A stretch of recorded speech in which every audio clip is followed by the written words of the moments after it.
How does a young woman vanish from a crowded shopping mall in broad daylight and no one sees a thing? Drew Shodin was a 22-year-old college student full of energy and kindness, walking to her car on a quiet November evening. She was talking to her boyfriend on the phone, and then, without warning, she was gone. No goodbye, no screams, just silence.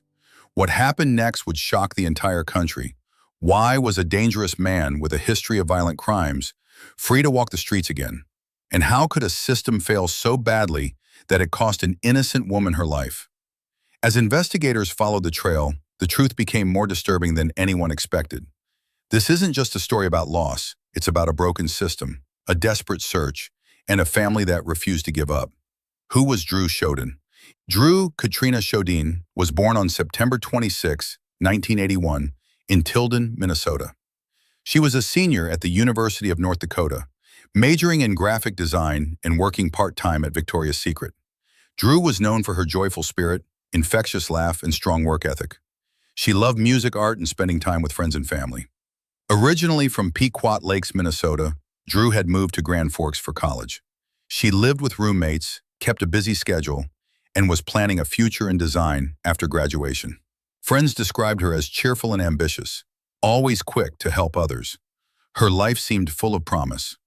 But everything changed on November 22, 2003, a date her family and the entire nation would never forget. The day Drew disappeared, it was the Saturday before Thanksgiving.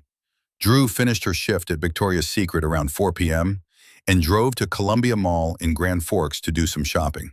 She called her boyfriend around 5 p.m., chatting casually as she walked to her car, but suddenly the call went silent. Drew never made it home. When her roommates realized she hadn't returned that night, they quickly contacted the police. Her car was found in the mall parking lot, unlocked, with her purse still inside. There were no signs of a struggle, but it was clear something had gone terribly wrong. Within hours, authorities launched a massive search.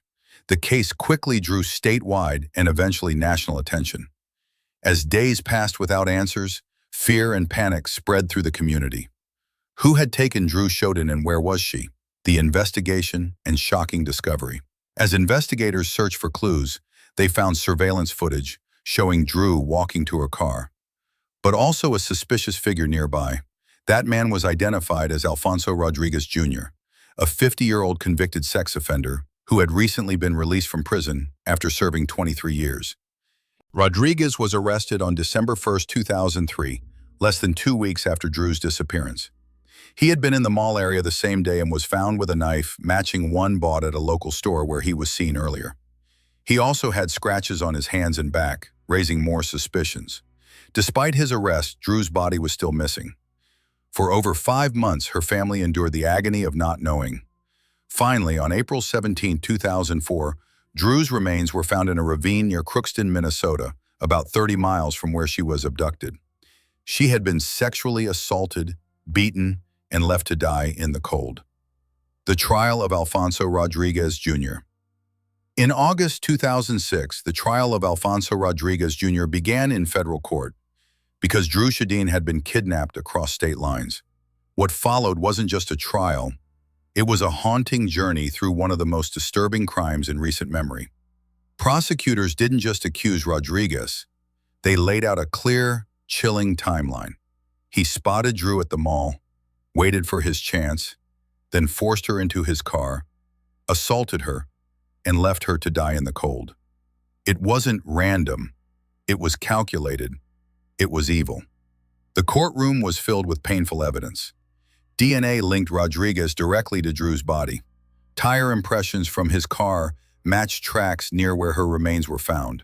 Forensic materials, hair, fibers, blood, all told the same story. Even more disturbing was his past. Rodriguez had previously attacked women and had only recently been released from prison. His confession to police sealed the case, but for many, the biggest question was why someone so dangerous had ever been free again. On August 30, 2006, the jury delivered its verdict. Guilty of kidnapping resulting in death. The judge sentenced Rodriguez to death, the first federal death sentence in North Dakota in over 100 years. For Drew's family, it was a moment of justice, but not of healing. Nothing could bring her back. Nothing could erase the suffering. But at least the man who took her life would never hurt anyone else again. Public reaction and legal impact. The horror of Drew's murder sparked national outrage not only for the crime itself, but for the fact that a dangerous sex offender had been free to strike again. Public demand for change was swift. Her case became the driving force behind Drew's Law, part of the Adam Walsh Child Protection and Safety Act. Drew's Law created the National Sex Offender Public Registry, allowing people to search online for registered offenders in their area. It also strengthened monitoring and registration requirements, aiming to prevent repeat offenses by known predators. Families across the country rallied behind the cause. Drew's name became a symbol of protection, awareness, and accountability. Her story forever changed how the justice system tracks and manages sex offenders, and how the public stays informed. The strength of Drew's family. Through every moment of heartbreak, Drew's family showed incredible strength. Her parents, Linda Walker and Alan Shodin, became vocal advocates for change. They shared her story on national platforms, spoke to lawmakers, and supported other families facing similar nightmares.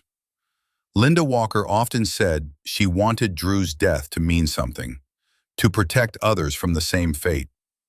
The family's push for tougher laws helped transform grief into action, ensuring Drew's voice continued to echo even in her absence.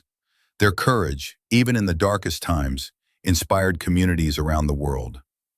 The Shodin family turned personal tragedy into national purpose, reminding everyone of the power of love, justice, and never giving up. Drew's legacy.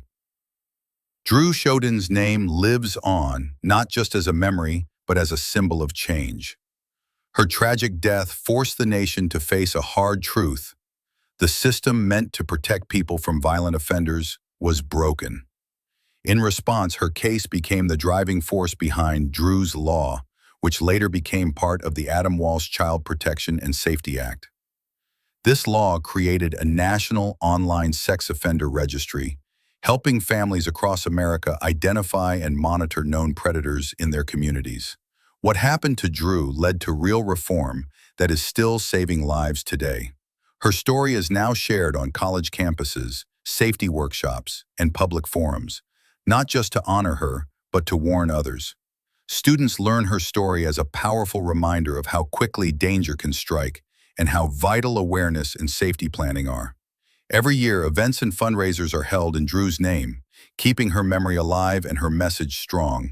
Her bright personality, once dimmed by violence, now shines as a protective light for others. Drew was not just a victim. She was a loving daughter, a cherished friend, a promising artist, and someone who brought light to every room she entered. Even in death, she became a force for good, touching laws, lives, and hearts across the country. Her legacy proves that even in the darkest moments, a powerful voice can rise and change the world for the better. The heartbreaking case of Drew Shodin shows how one tragic moment can echo across an entire nation. It exposed a broken system, ignited powerful reforms, and reminded us how fragile life can be. But it also showed us what love, resilience, and justice can accomplish, even in the face of evil. Drew's story is not just about loss, it's about change, courage, and a legacy that lives on. If her story moved you, share it, speak her name, and always remember, sometimes the most powerful voice is the one that refuses to be silenced.